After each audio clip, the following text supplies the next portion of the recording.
Hello, ladies and gentlemen. Welcome to the Vivisection. I'm Dallas Winston. We are all from BloodyElbow.com. Zane Simon and Connor Rubish are joining me today, gentlemen. Sup? It's a lovely scarf you've got there, Dallas. Thank you. It's How cold. about my long underwear, Zane? That's less lovely. I want to point out for the viewership that this is not actually long underwear. This is a normal human day-to-day shirt that you would wear with jeans and sneakers out of the house. Subjective. Or when you're digging your claim in the hills of the Yeah, hills of the Rockies. when I'm panning for gold, I wear normal clothes then too. So, Well, I'm basically stationed on the ice planet of Hoth, i.e. Michigan. What's your excuse, Connor? And I'm broke, so I have to turn the heat down. Isn't he aren't you in Ohio, Connor? yeah, it's coal country. Can't you see? Yeah. I live in a mine. But that Ohio is also a miserable fucking cold place, isn't it? So that's a good excuse. It's the Midwest. What's the I mean, temperature it's- there right now, Connor? Oh, do you think I go outside? I I don't know. either. You can learn about these things without venturing out into the It's cold enough that I have a space heater warming my feet under my desk right now. Yeah. See, you people live in miserable places. It's like 50 degrees where I live. Oh, well, fuck Where's you. that, Zane? Where are all the cool people living nowadays? Wherever you aren't. The insufferably cool people live in Zane's neighborhood. Yes. All right, y'all. UFC on Fox 14, Gus versus Rumble, taking place from Sweden this Saturday. These gentlemen are going to lend fantastic insight on every matchup on the card. We're not going to be too vigilant about it, but we do want to try to coast through the preliminary card fairly quickly. Before we go fight by fight, gentlemen, overall thoughts on the card? Zane? I like this card a lot. I hear a lot of people shitting on it because there's a lot of, I think, unknown and new talent on it, but I only see... I don't actually see any boring fights on this card at all. Connor? I mean, I more or less agree with that, except that my opinion is skewed by the fact that this is a Fox card. It's supposed to be one of the big marquee, as Scott Coker would say, a tentpole event for the UFC on Fox, on their big network partner, and it seems more like a solid Fox Sports 1 card, like a Fight Night card. I don't know if that should really make much of a difference. There are good matchups on here, and there are some very interesting prospects, but in terms of name value, it's a top-heavy card. You know, whatever. As a fight fan, there should be good fights. I guess that should be what matters most. Your tent pole's about half-mast. I'm just going to let that one Simmer. something like that. All right, first Simmer, up, get soggy. preliminary card starts. Where's this one? I don't have a listing. I know second prelims are on. Fight Pass. Is this Fox on Sports. Fight Pass? Fight Pass, Fox Sports 1, Fox. Thank you, Zane Simon. Starting off on Fight Pass, 4 o'clock Eastern on Saturday. First up is Chris Beal versus Neil Cirie. Who wants it? Who wants it? Who wants it? I'll go ahead. I'd like to see Neil Cirie win this. I think he's the better fighter. I think he's the more complete technical fighter. But Chris Beal's also probably the better athlete and bigger and the young fighter on the rise in his career and may have more momentum going for him. I think the matchup is good for Cirie, but it's not terrible for Beal. I'm going to take Cirie just because I want to see him win, but it's one of those fights I'm hoping more than I'm banking. I like Cirie in this fight. I feel that he's going to win more than Zane. Beal is definitely the better athlete. I think Cirie kind of fits the classic British mold of being an athletic fighter, in fact. But I think he's far more technical. He's turned in some good performances on the feet, whereas Beal is like, let's do a flying knee, let's do a head kick, let's do a Superman punch. He's basically like a creative fighter in EA UFC, where it's just like all the special moves and not really the fundamentals. He's athletic enough to make it work a lot of the time, but Cirie is a guy who has taken his knocks, been around the block a couple of times, and puts the lessons of his experience to good use. So I like Neil Cirie by decision, hoping to see some good boxing from him. Yeah. Chris Beal's medium heavy favorite on the card, minus 200 on a couple sites, minus 185 at the lowest. Cierie's the underdog, anywhere from plus 150 to plus 170. Moving on to the second and final fight on the Fight Pass preliminary cards, Konstantina Roquen. We want Zane to say that because it's very fluid. Versus Victor Pesta. Connor, take her. Testa in my head every time I hear Victor Pesta. What was Chuck that? Testa? Chuck Testa? Nobody knows Chuck Testa? It's okay. Tenfold joke was better than that. The energy's high today. The energy is I know, we're very really good. Vibrant's the word for it. Pesta is being used as fodder for Konstantin Roquen, and that's very good because Roquen needs to be introduced to the UFC audience as somebody who can just blow up other heavyweights at his level, which is something he's done throughout his career. In fact, I think he's won every single one of his fights. Every fight that he's won, he's done so by knockout.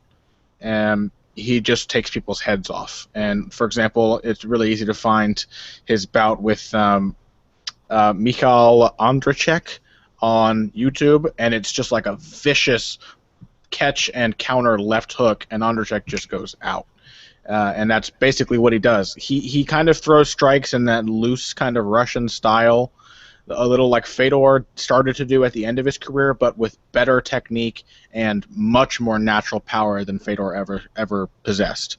And so he's definitely a fighter to keep your eyes on. He's built like a bowling ball, and his fists land like bowling balls. So, yeah, I'm expecting good things from him in his future UFC career. Should be a good start for him in the organization against Pesta. Yeah, I kind of wish he wasn't. Like, I kind of feel bad for Pesta here because he's gone from Ruslan Magomedov to Konstantin Roquen as a 24-year-old heavyweight coming up in the world. Like, that's not a fair way to start your career. And, you know, he's a talented, athletic heavyweight, but he has no striking game, and his grappling game is really wild and loose. He's really only good when he gets into the clinch. That's where, when he gets hands on people and he can do dirty box and kind of hit clinch takedown and stuff like that, that's where he's good. But it's not, he's not so amazing there that he's gonna. I'm worried about him beating a Roquen who's really got a nice, for a guy who punches as hard and as much as he does, he's not a really he's a pressuring fighter, but he's not an overly aggressive one. He likes to counter. He likes to weave into the pocket behind his opponent's strikes. And then when he feels like he's caught somebody really hard, he'll throw 3 or 4 more.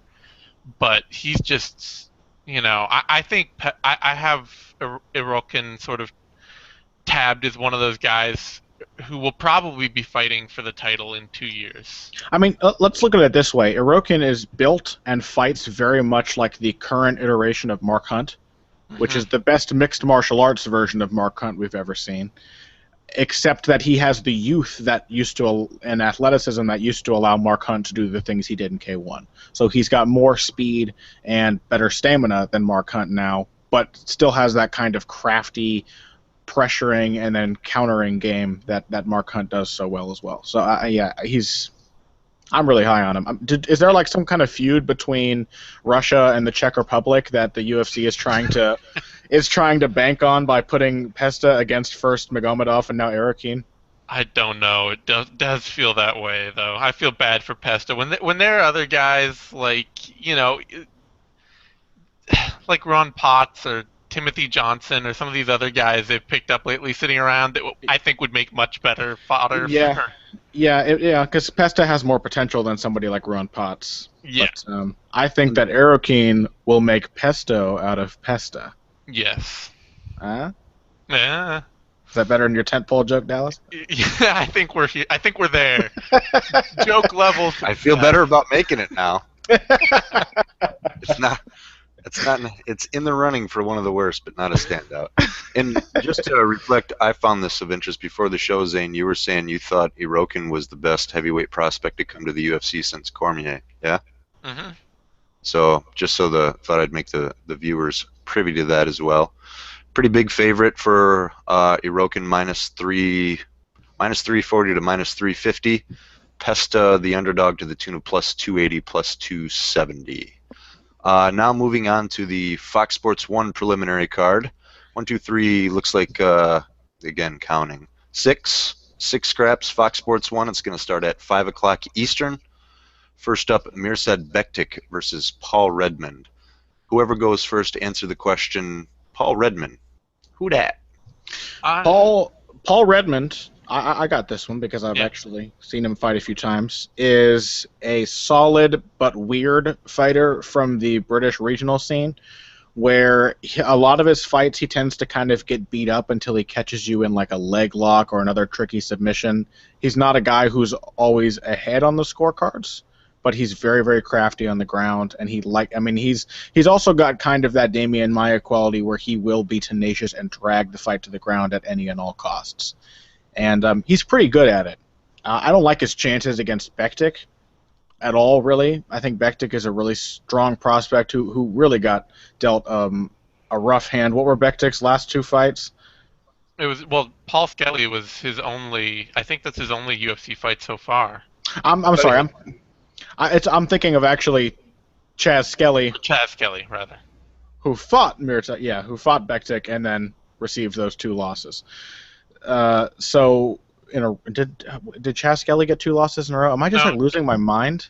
Chaz Skelly fought Bektic and lost, and then he beat Tom Ninamaki, and then he beat Sean Soriano, and now he's out, and now he's got another fight booked now. But gotcha. See, I'm losing my mind, and then I'm like going around Fight Finder, and then like autoplay videos pop up, and they're talking over Zane while he's trying to explain what's happening to me. And sure, dog, fix that. Bektic's gonna win. Zane, please take over, save me.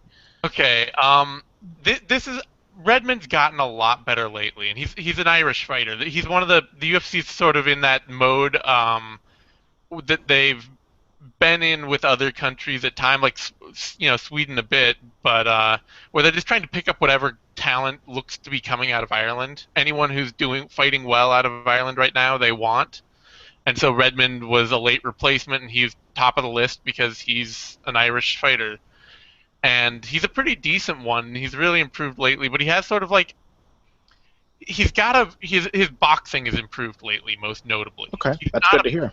Yeah, he's not a pretty boxer, but he's throwing a lot in combination, and he's starting to sit down on his strikes a bit more. He still reaches with them, but it's something that's more functional than he used to be, and otherwise he's kind of a grinding wrestler. I think Bektic's the better wrestler. I think Bektic is the more powerful striker, but Redmond is probably the higher output striker. And then on the ground, Redmond is the better submission artist. I think Redmond has a chance, but Bektic being the better athlete, and I think as capable, if not more capable, a wrestler and a more powerful striker, it's one of those things where Redmond would have to probably catch him in a submission late, which he could do, but yeah. I mean, I'm usually down on guys whose records are just filled with weird submissions, but when you have a guy who has 3 submission wins by toe hold over one of the better regional scenes in the world, fighting in Cage Warriors against pretty solid competition, that's a pretty good sign, and it does really say a lot about how crafty Redmond is with his submissions. I'm glad to hear that he's been coming along as a stand-up artist as well, because a well-rounded Paul Redmond could really do some decent work in the UFC. But Bektic, athleticism, diversity, it's just hard to pick against him. Big odds on Bektic too, minus 550. I'm going to call that the average because there's a couple at minus 520 and a couple at minus 600. Redmond's a pretty solid dog, plus 400 as high as plus 444 and 450. I'm sorry, plus 41 on some sites. Moving on to our next scrap, Anthony Christodoulou versus Mirbek Taizimov. I don't know whose turn it is, so. I can take this. This Christodoulou is one of those fighters that the UFC picks up because they have desperate need for somebody, and he's the right guy to fit the bill. I mean, it's one of those things when you actually think about circumstance and the amount of different things that go into a fighter being available on last minute in a foreign country, the list of available fighters suddenly shrinks really rapidly. So Christodoulou's, he fights out of I think one of the Henzo Gracie is what it says. Henzo Gracie in New York, but he's spent a lot of time in Greece, fighting out of Greece. A lot of his record is out of Greece, and he was born there, so he's got a European visa, making him available for a Stockholm card. And he's really just one of those guys that makes their mark being big and tough, and that's what they bank on. And Taisimov is a much more technical fighter everywhere: wrestling, grappling, striking. The only question I really have is Taisimov, if Christodoulou can just be big and tough and pressuring, can he throw Taisimov off his game and take rounds? I think Taisimov will win this fight. He should win it, and he should even probably win it by knockout or submission. But Christodoulou, he's kind of like Cathal Pendred in that sort of, he's big and tough, and that means you can win a lot of fights.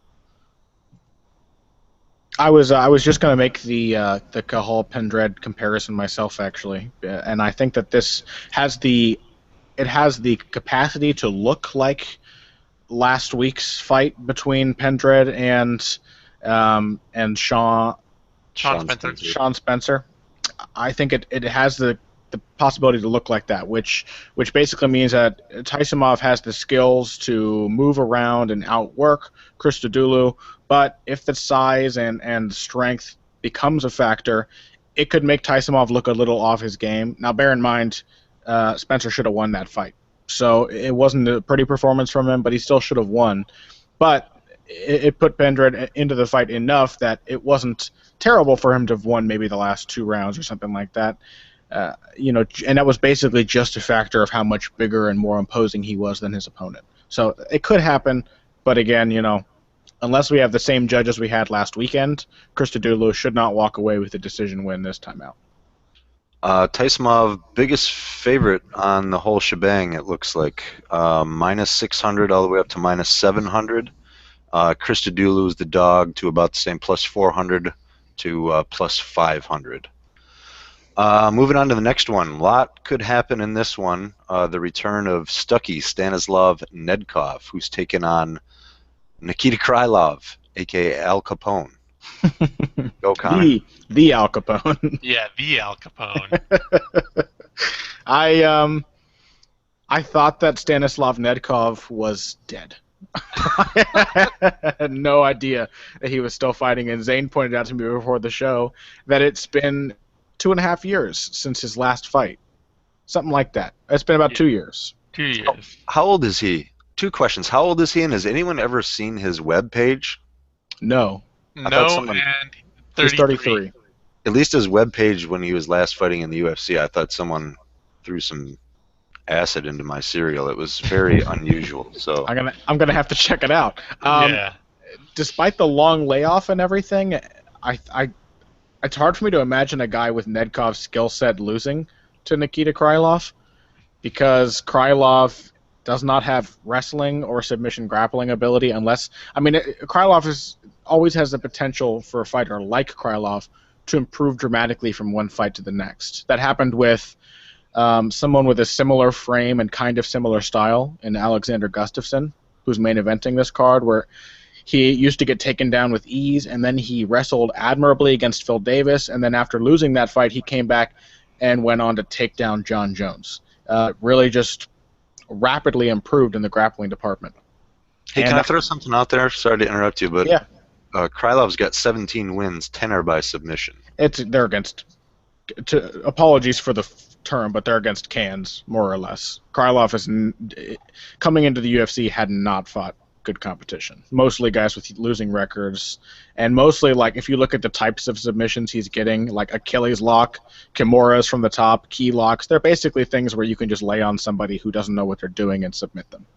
So, Just an FYI. Yeah.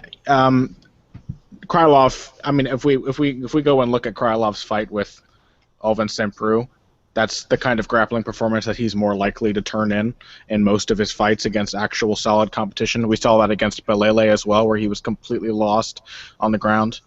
And Nedkov is pretty damn good at controlling people, taking them down, pressing them against the cage. I mean, I just see him doing to Krylov what he did to Thiago Silva, except without the turnaround in the third round. Can I interrupt you real quick again? Yeah.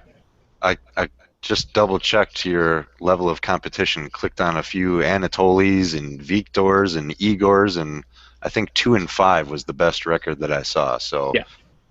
I remember bringing that up when he first was set to fight Soa Palele, and people were saying, "Oh, Palele beat Bob Sapp. Wow, what an amazing win!" I was like, "Well, if you look at Krylov's record, there's a lot of wins, but he's beaten really no one of importance." Yeah, it's what it is really is it's the difference between the Ukrainian MMA scene and the Russian MMA scene, and MMA was just legalized in Ukraine in like 2009, so they are way behind. They have really high participation rates, but very few good camps and like setups for proper training. So it's just a really kind of Wild West. Guys coming out of there have really funky records. Mm-hmm. I think my only pause here really Stucky's been out for 2 years, and that's always a little questionable. I don't actually I think that ring rust thing has become like an overstated idea where every time somebody's out for a while it's like, oh, ring rust, and it's like, well, or healing and training, you saw and it was like the Amir Sadala versus Sexyama, where both men had been out for like 2 years, and Sadala looked rusty as hell, and Sexyama looked like he had never left the cage. Like, he looked better than ever. I totally agree that anytime a fighter is out, the idea that he could have been sharpening his skills and improving is like completely, unmentioned. It's funny how much people talk about ring rust and no one ever talks about overtraining, which is probably a bigger problem in MMA. People are working too hard in the gym and come in, weak as a result.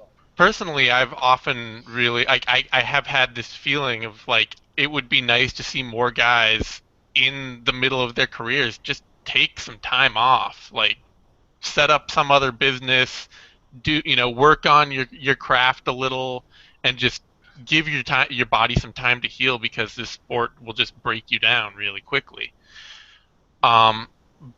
So I think I would have to pick Nedkov here. My only pause really is that after his last fight, Krylov's manager was talking about, we're getting him up into some better camps, and we're going to try and get him some wrestling and actually get him a good MMA camp.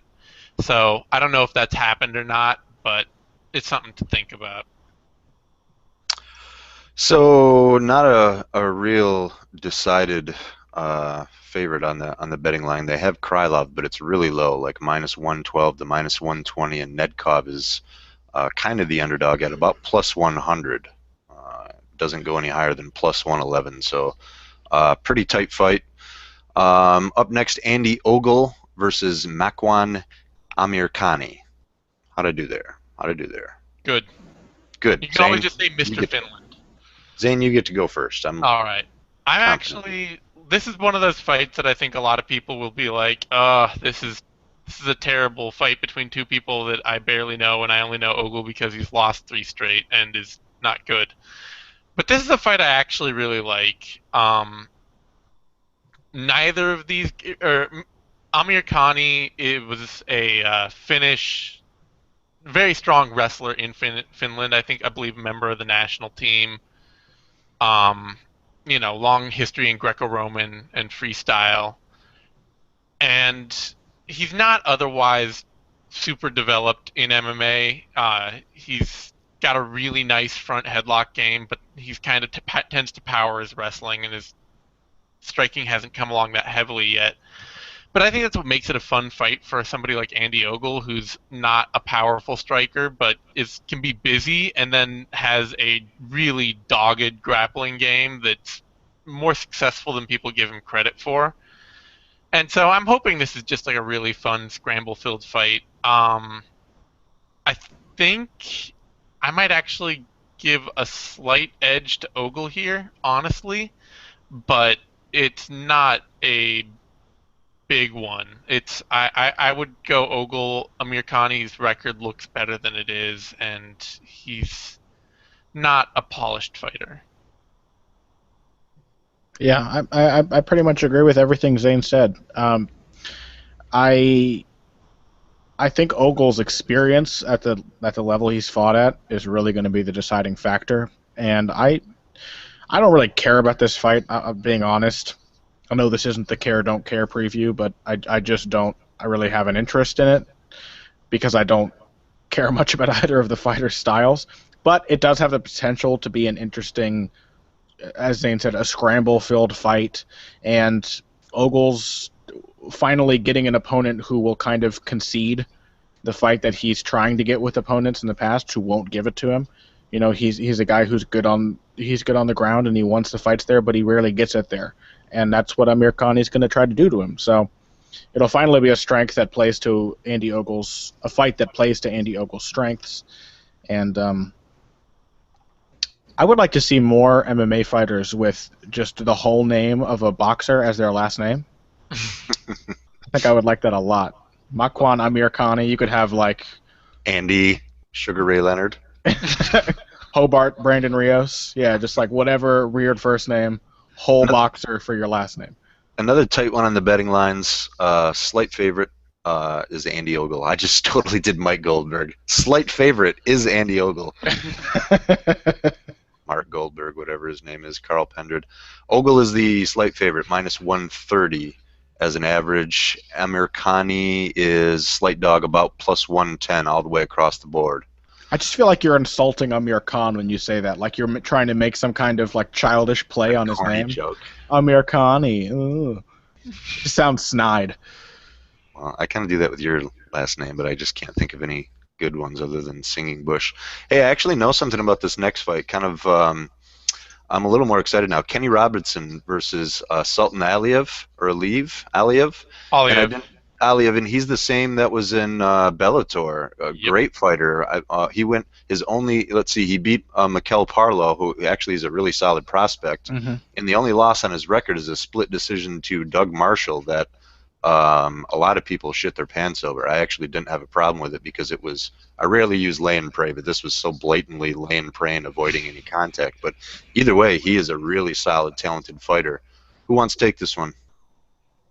I will. I'm actually hopeful of Sultan Aliyev's sort of prospects going forward in MMA. Like I think that he kind of, I don't know, like I feel like the Doug Marshall thing was more of an unfortunate outlier than it was a huge demarcation of his lack of skill. I mean, he'd only been fighting for like 2 years, and then suddenly he's thrown in with Doug Marshall, and it's just like, well, try to win this fight, you know? I mean... And he performed really well. He performed like a blanket, and... Well, against Marshall, though. Yeah, I have no problem with it. Yeah, it's fine. But you look at the rest of his record, and if you've actually watched some of the rest of his fights, and he's knocked out almost everyone.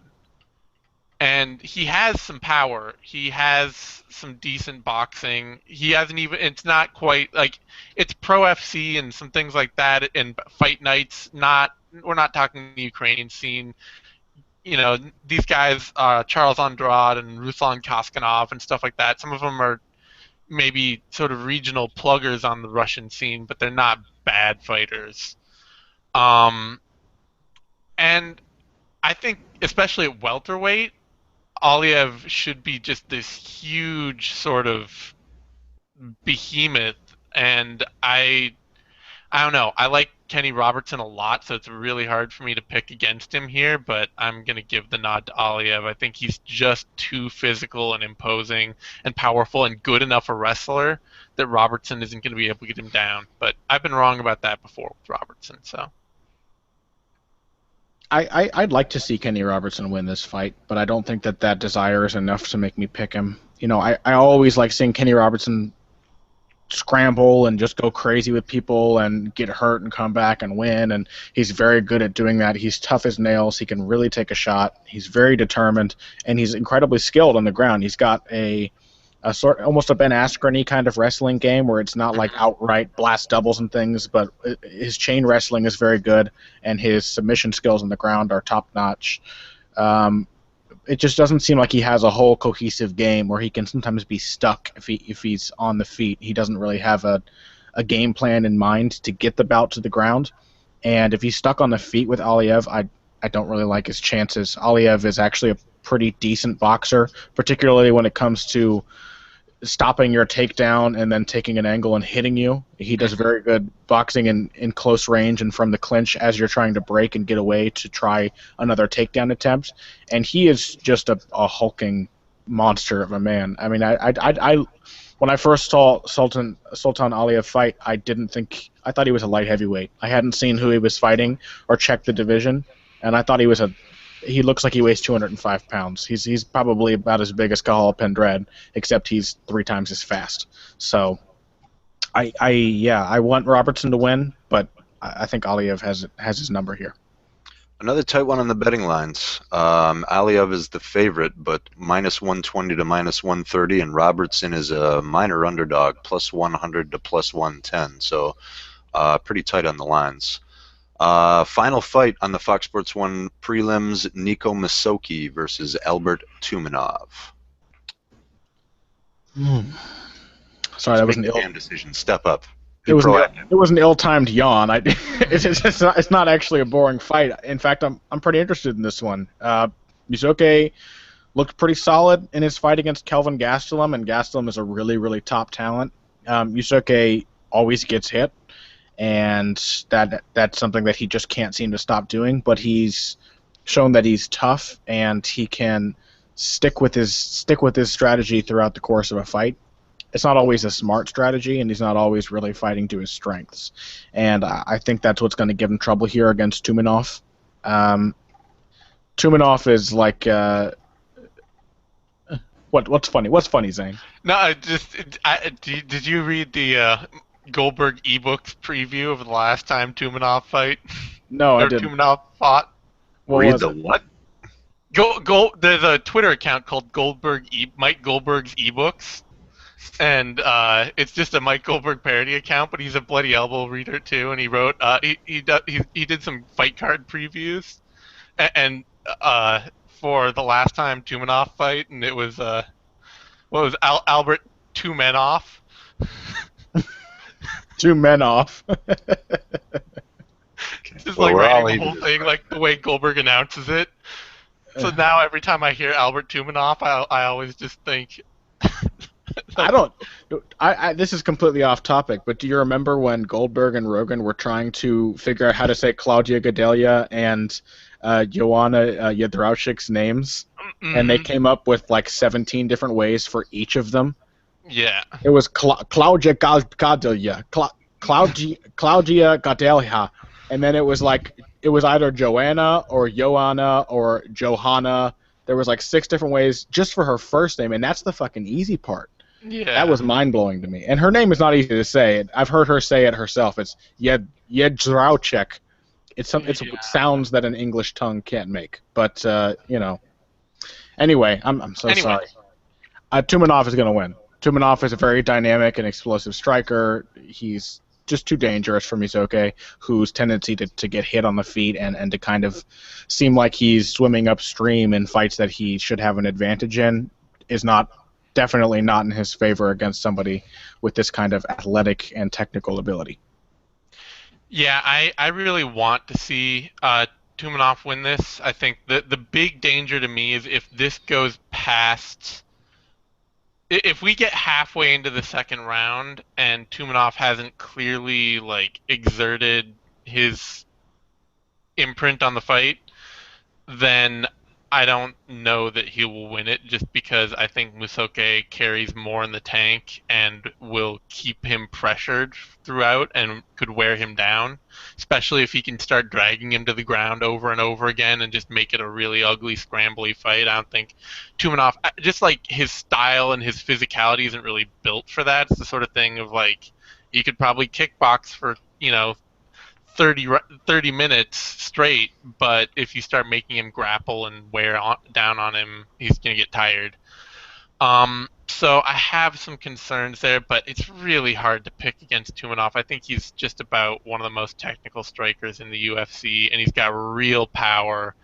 And he's not a bad. His takedown defense isn't bad. It's not like just terrible. His scrambling and his grappling and ground ability when he gets taken down isn't great, but his ability to fight off the takedown when he's fresh is really fine. It's almost more of just a mental problem for Tumanov, where he knows he needs to keep the fight on the feet, and so he just goes into all-out panic mode when somebody locks in on his hips and expends all of his energy just fighting as hard as he can, rather than, like, say, Conor McGregor, who against Dennis Seaver, McGregor obviously wants to be on the feet too, but when somebody tries to take him down, he just kind of relaxes, knows what opportunity he's going to take, and posts and pops up, and it's effortless. Yeah. Tumanov is like fighting, clawing desperately to stay on his feet.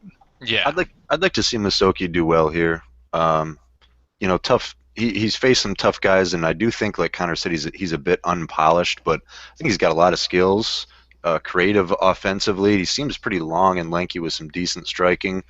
But this is the third fight in a row, and not to kill the suspense. The next one is the same, super tight, like in the 100s on both numbers. Tumanov's the favorite, -124 to -135. Musoke is slight underdog at almost 115 all the way across the board. Moving on, this will be our first show on the Fox Network, 8 o'clock Eastern. Akira Corassani versus Sam Sicilia. I like this fight. I think this makes a lot of sense to me. It's two guys who are kind of lost in the ocean right now. Neither of them has really had a great, strong performance recently. Both of them coming off of losses. Two of them in Corassani's case. Corassani's also faced tough guys in his losses. Dustin Poirier, very, very dangerous offensively, and Corassani had some success against Poirier as well. He didn't do badly, and the same can be said for his fight with Max Holloway, where he was competitive and landing some decent shots until Holloway adapted and knocked him out. And Holloway is one of the hottest prospects in the UFC right now. He's really, really come into his own as a striker, and he's just putting people away one after the other. So I think Corassani should have the advantage here. Sicilia is one of those guys who, while dangerous and relatively well-rounded, never seems to have a clear advantage or a clear strategy in mind. He just kind of goes in there and does his Sam Sicilia thing. And sometimes it doesn't work, and sometimes it does. And against Corassani, I think that it will not. I see Sicilia getting outstruck and potentially knocked out in the second or third round of this bout. Yeah, this is a tough fight for me because it's kind of like broken style versus broken fighter, which is not a nice thing to say, but I mean, Corassani, like, there's nothing particularly wrong with the way he fights. Mm-hmm. He's got a very technical style, he sticks to it well, he throws well in the pocket, but when he gets hit hard, everything shuts down. And, like, in a way that's really hard. Like, I don't know how you fix that. I don't know what you would do. I mean, do you tell a guy, well, you need to just, like, go for a more safety first style and try and change up everything? Or how do you change that? Whereas Sicilia, like, his game is just not functional. He's really a strong, decent inside brawler, but he's never developed the kind of outside striking to let him move in and out of the pocket with any consistent success. And when he gets stuck on the outside, he just gets hit a lot. Yep. I mean, it was almost kind of, I don't know, pitiable in that Katsunori Kikuno fight where you could see, like, halfway through the first round, like, Kikuno was just, like, smiling and laughing, and just like having a great time because suddenly he realized like there's no way this guy is gonna beat me fighting the way he is. Yeah, and it's not the good Kakuno either. No. I have it on good authority that Kakuno has really fallen in love with the traditional aspects of his traditional martial art and is no longer doing like kickboxing sparring and now doing all kinds of forms and things. And I think that comes through in how Kikuno has been fighting, more as if to prove a point than to do what actually works for him. And Yeah. so losing to that Kikuno doesn't say a lot about a fighter's ability because that Kikuno is wide open, as Tony Ferguson recently demonstrated.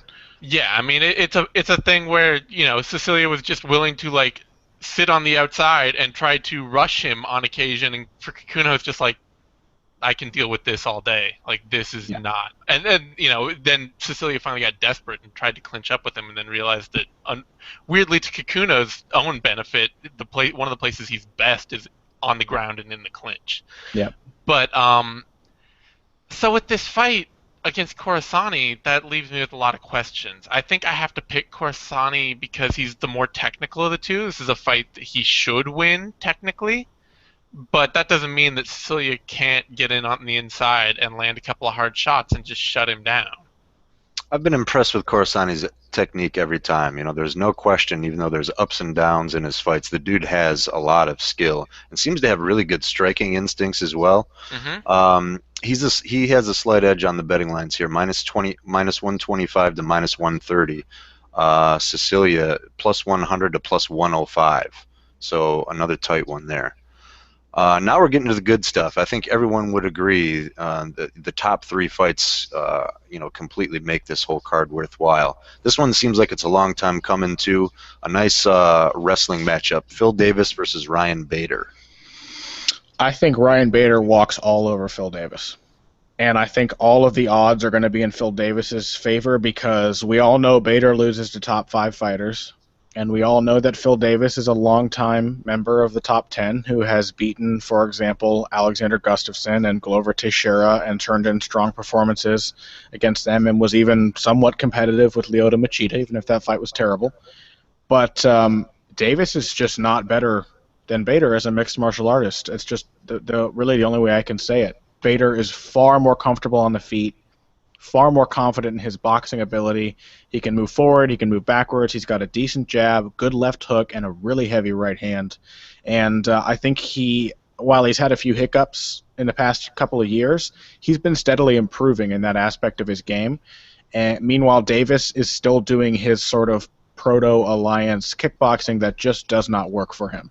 And Davis is slow and ungainly and not dangerous at all on the feet. You can basically walk through anything he throws at you, while attempting to do that to Ryan Bader is a very, very risky prospect.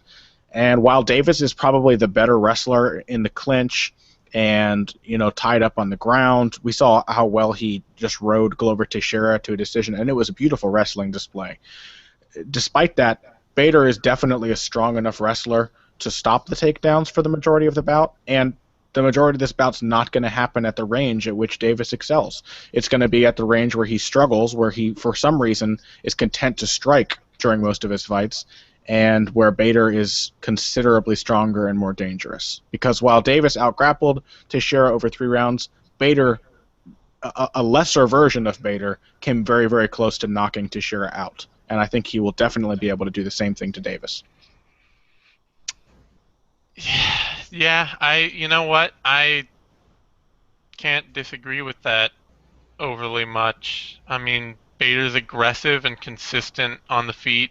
He wrestles well. And, it's a sort of thing where you look at the Anthony Johnson fight, and obviously Ryan Bader isn't going to kickbox to the level of Anthony Johnson. But that was a fight that Phil Davis was nowhere close to competing in. No answers whatsoever. Not even close. And if Bader can wrestle as well as Johnson, then his kickboxing just has to be like serviceable, and it is. So, I think I would have to tend to take Bader here. I'll tell you why this fight is weird, because when you look at it, your automatic assumption is that Davis should win just based on quality of opposition and their wins in the past. But when you actually look at the styles of the fighters, you're like, wait a minute, no. I think my only small reservation is that Bader likes to punch himself inside. Yeah. He tends to be a come forward striker, and that could lead to him just hooking up with Davis a lot in clinch. Sure. And if Davis is just the more powerful and the more consistent of the two of them there, and Bader can't separate, then it's Phil Davis's fight. But I'm not entirely convinced that really Davis is. And Davis is also not really a reactive takedown guy. He doesn't hit those counter takedowns very well or consistently. True. This is like this fight reminds me of a bout that was just announced the other day, Uriah Faber versus Rafael Assunção, where everybody's automatic assumption is, yeah, of course Uriah Faber's going to win. And then you look at him and you're like, is he actually better than Rafael Assunção right now?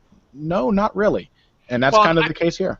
I can also kind of think of like Magalesh versus Davis, in which I think Davis hit one takedown that he then left, and then it was just a miserable kickboxing bout to watch. Exactly. Davis is like you said with Sam Cecilia, kind of a broken style. He's just got a much better base than Sam Cecilia to fall back on, but his style doesn't. The pieces don't fit together, and with Bader, they do. They definitely do. Yeah. Yeah. It's kind of interesting because I wasn't sure, what Zane was going to say after Connor went, but I mean, I pretty much agree. This should be a really tough matchup for Phil Davis. I think, beyond status and ranking and all that Bader matches up really, really well, and I think you guys nailed it in that Phil Davis, to me, Ryan Bader just seems very agile when compared to, Phil Davis. Phil seems a little bit lumbering, a little bit plodding. Right. In plain terms, I think the wrestling is going to be close. You have to give a slight edge to Davis there, although a lot of his real strength is in the clinch, and I definitely don't think Bader's going to hang out there with him. I think that's going to be another area where his quickness and movement's going to keep him out. And even though I think Phil might have a little more range, I think just Bader's movement and hands and his speed, and even like things like his timing and everything are going to be a lot better than Davis's. And you're both right. Davis is a pretty big favorite, minus 230 to minus 260. Bader's the underdog at plus 197 on one and up to 217 on another. So not to be anticlimactic, but I'm sure that we'll all agree that'll be one for the bettors to keep their eyes on. Yeah. Yeah. Well said, Connor. Up next, Dan Henderson versus Gegard Mousasi. Should be a good one, kind of nostalgic, Pride-esque. I mean, Mousasi's going to win. Yeah. I mean, for it to be a good one, I kind of have to feel like it's competitive, and I really don't. Dan Henderson. With the H-bomb, it's not that I disagree, but with the H-bomb. Dan Henderson's one hope is landing a single punch on a good striker whose greatest attribute is his iron jaw. I don't really think that's a very good avenue to rely on. And I mean, Mousasi is just walks through Hector Lombard's punches, walks into Lyoto Machida's counter lefts all day. Mousasi is very, very difficult to hurt on the feet, and he's also pretty solid defensively, good at keeping the range. I mean, it's basically going to be. I imagine this fight looking identical to Mousasi's decision over Ilir Latifi the last time that he was in Sweden, where Henderson's going to stalk him and look for a big right hand, and Mousasi's going to keep him on the end of a jab all day. And Mousasi the only difference is that Mousasi might go to the ground, where he's vastly superior to Dan with his grappling. And, I think now we kind of have a firm idea of what Mousasi's ceiling in the UFC is, but I think we also still know what he is good at. And he's good at a lot of things that Dan Henderson isn't, and Hendo's just so far gone at this point. I mean, it's... The only thing I can say is that I'm kind of glad Henderson isn't fighting like a power puncher who's going to knock him out again, and that he's probably will get submitted or just lightly picked apart, because I really don't want to see him fight anymore. I have no interest in seeing. Oh, we lost you. We lost your mic. We lost your mic. We can. There you go. Still here? Yeah. Now we hear you. I have no interest in seeing Dan Henderson get beat up. It feels like watching an old man get beat up, and essentially that's what it is now. Yeah, I'm not going to disagree. Mousasi, easily, all day, every day. So to make it interesting, one could argue that if Masasi can, relies on his chin and tries to walk through punches, that No, could be a no, bad. no. But he doesn't really. I mean, what? he's pretty savvy defensively. He rolls under punches, he slips, he keeps the distance. He doesn't really rely on his chin. He has in the past, like he fought Hector Lombard and just walked through his shots, but he doesn't really do that anymore. This is When Shogun he's forced to OSP. be, I'm sorry. This is Shogun OSP. Like, that's what you need to know. This is that Yeah. fight. I feel the same way. Like I hate saying this about Dan Henderson, and yes, I have Dan Henderson nostalgia, but Henderson's not coming back. Yeah, I don't think he's coming back either. I think when Musasi has had to lead the attacks against guys that didn't want to engage, he's more willing to take a shot. And if he does play technical in this one, like uses his striking artistry, and he's a striking artist, movement, angles. I can see him undressing Henderson for the full 3 rounds. I'm still kind of interested just to see how this unfolds. I'm definitely not banking on Henderson, but still, in a fight that's likely to take place on the feet, he's still got enough timing, and he's won enough fights before against iron-jawed guys that I just wouldn't completely discount him. And a lot of times people have, with the H-bomb, so plus 385, so if you got some couch change, it might not kill you. Plus 385 to plus 400 for Henderson as the underdog. I think you made your point clearly. Good Lord, we can put like a tiny sliver of hope in there for Henderson. Shit. It's gonna get people to waste their money. I would not. This is not a long shot fight for me. I don't said think fucking so. couch change, Connor. Really, are you worried about plus shorting people 1,500, 35 cents? then I'd be like, yeah, throw something at it. Okay. Well, But I thought you both could of you your could buy. analyses made it very clear for Musasi, and I was, maybe just talking about punching face, fall down Henderson. You could buy a stick of gum, which is like guaranteed 3 minutes of satisfaction, or you could waste your 30 cents on a Dan Henderson bet, which is guaranteed 15 minutes of disappointment. You're right. I shouldn't have even opened the door for even the slightest chance that. Yep. No. Anyways, Musasi minus 485 to minus 515 on the betting lines. Now the main hurrah, Gus versus Rumble. What y'all thinking? It's a hell of a fight. Really interesting style matchup. Tough one to call. I keep flip-flopping on this one, but ultimately I always come back to Alexander Gustafsson as the favorite. And I think he deserves to be the favorite. The thing is Anthony Johnson is a really good counterpuncher. He's very much like Mike Tyson, kind of like a blend of Mike Tyson and George Foreman on the feet. He likes to catch punches and parry like George Foreman did, but he likes to come forward to draw out leads and then counter like Mike Tyson did. He's not very good when he has to lead himself. He tends to get wild, and I don't think that Gustafsson's going to be there to be countered. It used to be a problem of Gustafsson's that he was hittable, but he's better and better at avoiding the punches coming back at him now, and more consistent using his jab, fighting long, moving laterally on the outside. And it's tough for me to see Johnson walking through Gustafsson's jab consistently enough to land on him. And I really don't think that Gustafsson's at real risk of being knocked out, because I think he's probably got one of the best chins in the UFC. And he takes a shot very well mentally, too, because even when he does get clocked, he's going to come back and hit you. He's very, very determined, and it's got that mental strength that allows him to absorb blows that would knock out other light heavyweights.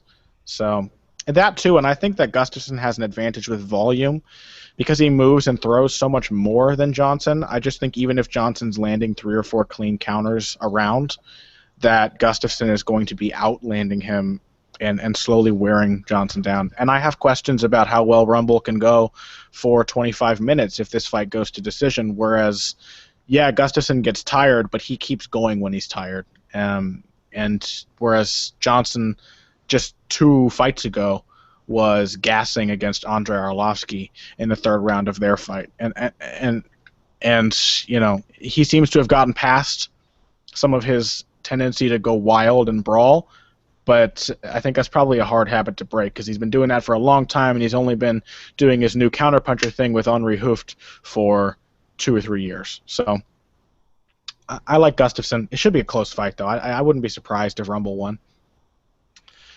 Yeah, this is one of those tough ones for me that I'm tempted to pick Anthony Johnson in.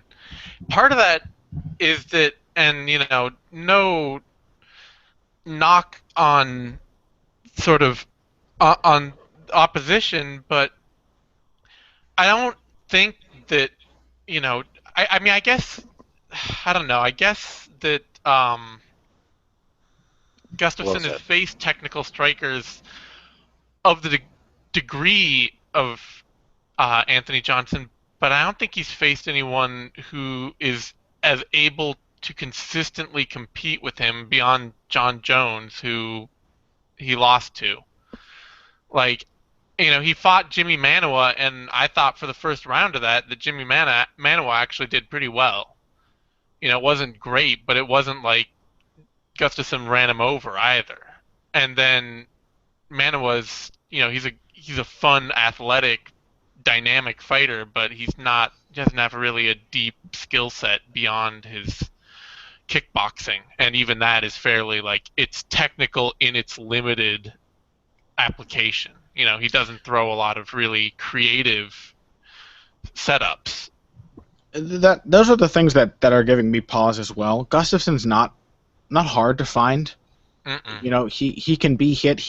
That's why I said he's better now than he was, but he's hittable, and he does tend to rely on his chin sometimes. I do think his game is kind of slowly coming together, though, and being refined and turning into the best version of itself. Yeah, And I don't disagree with that at all. and the thing here is I think Gustafsson really does his best work against fighters near his. Lost you again. There we go.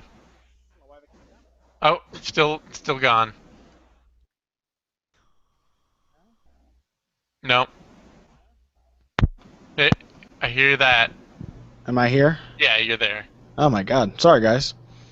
Um, I think Gustafsson does his best work against fighters near his own size when it comes to striking, and he's struggled some. He controls the range well, but when fighters do get close and they're much smaller than him or they get really low, he tends to just get hit with these wild looping punches and things. It happened against Shogun, and it happened against Thiago Silva in the third round of their fight.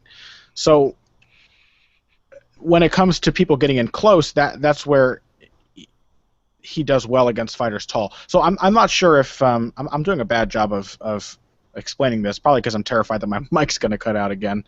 But I think that if Anthony Johnson, who is near Gustafsson's height, comes in tall and kickboxes with him, he's going to give Gustafsson a lot of chances to land that jab and the straight right, which is really Gus's best punch. He gets a lot of credit for the uppercut, but the straight right is his money punch, and he can crack with it. If Johnson uses a little bit of his wrestling and comes in low, which he did a little bit against Phil Davis, and comes in under Gustafsson's punches, I think he's got a shot to really put some clean counters on Gus's chin. I just don't think he's going to be able to do that consistently enough in a 5-round fight, or be lucky enough to put Gustafsson away. Because, I mean, even since the early days of his career, Gus has he took like 7 clean shots in a row from Cirie Giabatti and just hit him right back, and he took 9 head kicks in the last round from John Jones. He can take a shot like few others in the UFC. So Johnson's going to need to either be really consistent, more consistent than he's ever been before, or he's going to need to get really lucky and land that one perfect blow. That's how I see it. Let me bounce this off you guys, because I think that Johnson should definitely, you just use the threat of his wrestling in addition to his striking. I mean, no matter who is fighting, I always think that's a good thing. But in the exact scenario you mentioned, Connor, if he lowers his level and comes in, I think one of his best techniques is the way he throws that high kick for a big dude who can wrestle is phenomenal. No, I mean, it's nasty. He's got huge power, and it comes right out of nowhere. But he's not going to be able to crouch down and throw that. So I think if he crouches down and lowers his level to present the threat of a takedown, it's going to boil down to a boxing match, and that's where I think Gustafsson is just going to outclass him eventually. Even though AJ is quicker and more athletic, And yeah, I would probably still give Gustafsson the movement advantage if that makes sense. I just think he's smarter with pivots and angles. I really think it's just I think it's the attritive thing here, and that's Yeah. why I keep leaning towards Gustafsson, because I do think Johnson can compete with Gustafsson in the boxing department. I think he can. He's got good defense. I mean, he showed that against, granted, Davis is 10 times slower than Gustafsson, but he showed that he can slip punches, catch them, and he's got pretty good footwork when it comes to cutting off the ring, so I think he will do a better job than most of staying on Gustafsson.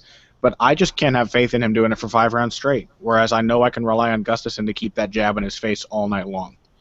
I'm going to go with Johnson. I'm going to take the pick. I think Gustafsson's the deserved favorite, but I really love what Johnson's doing stylistically in the cage Yeah. right now. I don't think it's a betting fight. I think it's too close to bet on either way. Yeah. And even though Gustafsson is the favorite, and I think he deserves to be the favorite, I don't feel super confident in his chances. Gus is the favorite minus 280, almost as an average. One site, the outlier, at minus 256. AJ's the dog anywhere from plus 210 to plus 240. So there you have it. You want to do a rewind on your betting suggestions? Sure. I like Neil Cirie at plus 150. I think that's a really strong underdog pick. Mm-hmm. I actually like Aerokeen at minus 300. I think those odds are more than good enough to pick him, because he is absolutely going to knock out Victor Pesta.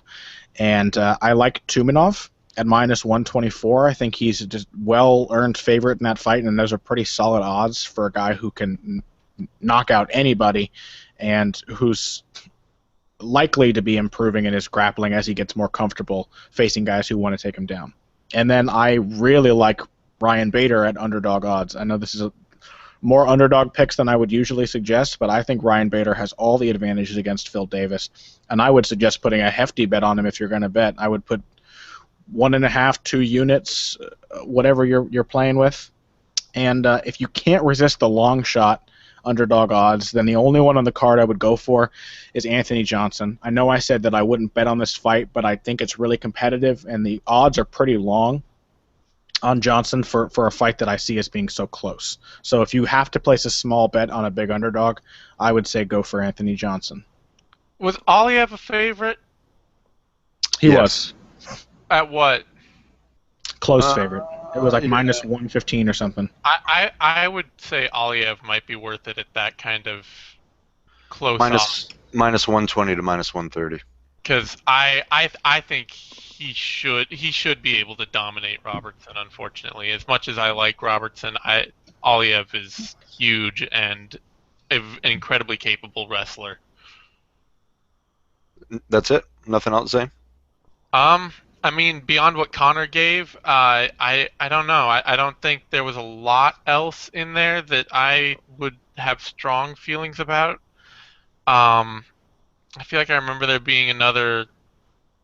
I don't know. Yeah, I think that's it. I think those are the smartest on the card. Honestly. Yeah, Connor covered it well. I just wanted to make sure that was the only one you had to add. All right, we're going to wrap it up. Remember to give us a like. Gentlemen, how is that done? Like this, Dallas. Yeah, that's the thumbs up thing. Down there. Thumbs up. Down there. That's how it works. Follow Connor on Twitter. That's a tongue twister if you say it fast 10 times. At Boxing Bush with an SCH. Zane Simon is at the Zane Simon. I'm at Uncle Justice. Thanks for watching, everybody. We'll see you again soon. Bye.